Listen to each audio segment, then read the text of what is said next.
You cannot hide me. You cannot hide! Maraming salamat din po sa inyong mga malulutong na palakpakan.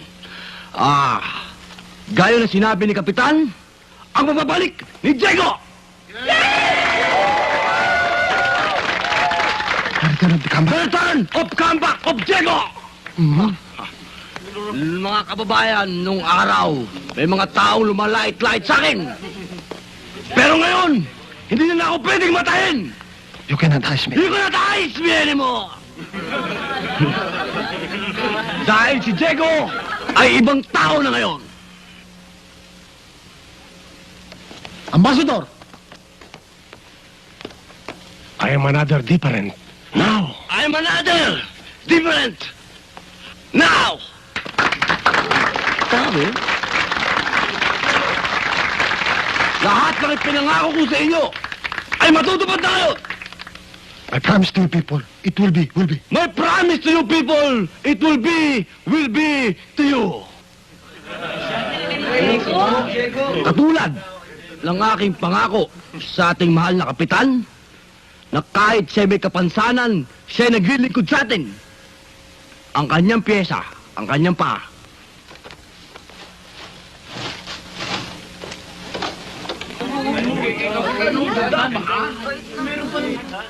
Sa ating katedral at sa ating universidad, andyan na po ang halaga na ating kailangan.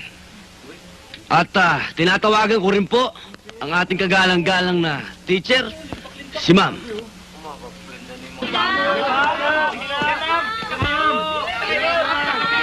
Tanggapin niyo po sana itong halagang ito na sa inyo po namin pinagkakatiwala. Kayo na po ang bahala sa ospital natin, sa universidad natin, at sa katedral. Naman ako sa'yo, Diego.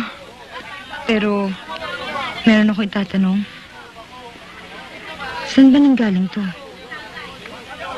Kung saan man ang galing yan, ma'am, katumbas yan ng buhay ko. Ang importante, yung mga taong matutulungan niya, yung mga kababayan natin, lalong-lalo na yung mga kabataan. Hindi kaya sobra-sobra naman ito?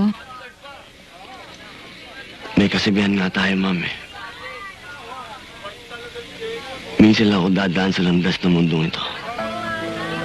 Kung ano man pwede kong gawing kabutihan o pagkakawang gawa na pwede kong gawin sa aking kapwa-tao, gagawin ko na ngayon.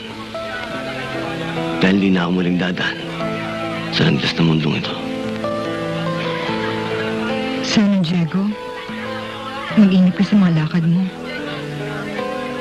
Dahil kapag nagkatotoo, yung sinabi mo, hindi ka na makakabalik sa landas ng mundong ito,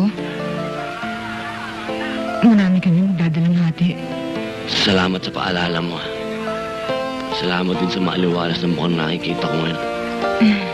Sandali lang. May mga pambayad ko rin sa mga utang ko sa'yo.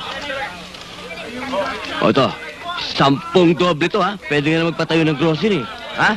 Naku, Diego, ang bait-bait mo. Matutupad na rin ang pangarap kong maging grocery ang aking tindahan. Ang bait-bait mo, Diego. Salamat, ha?